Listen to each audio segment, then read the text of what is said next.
भाजपला मतदानच का करावं?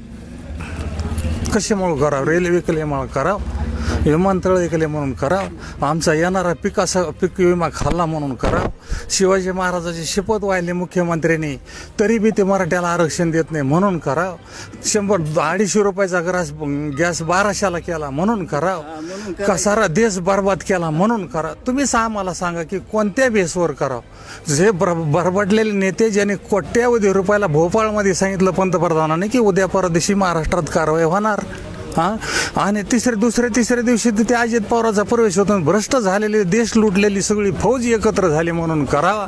का या ठिकाणी तुमचीच बातमी होती, मी पाहिली होती यूट्यूबला, की ज्ञानराधा मल्टी स्टेट ही अदानीच्या बरोबरी रे.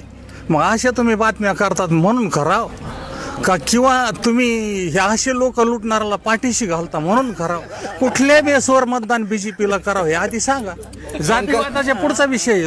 उलट अर्थ ह्या सरकारने महाराष्ट्रातले जेवढे हेड ऑफिस होते देशाचे कारखाने, जे म्हणा कुठले वेगवेगळे, ते केलं. एवढ्यांनी थांबले नाही. नुसतं महाराष्ट्रात मराठ्याला आरक्षण मिळायचं म्हणलं की सगळ्या नोकऱ्या खाजगी केल्या.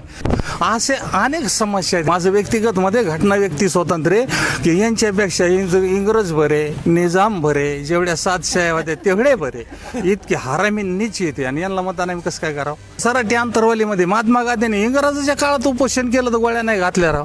आणि या ठिकाणी कायद्याचा इतका गैरवापर केला. मतदान हे जातीपातीवर, नात्या गोत्यावर नसावं, आणि नसतं हे भारताचा इतिहास राजा भरतापासून आहे. इतके आम्ही खुळे विचाराचे नाहीत.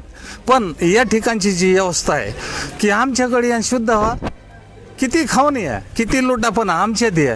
उद्याच्याला हे कोणाला आम्हाला आहोत हाणाराला ती इडीन पास लावते, चलो अंदर नाही माना तो.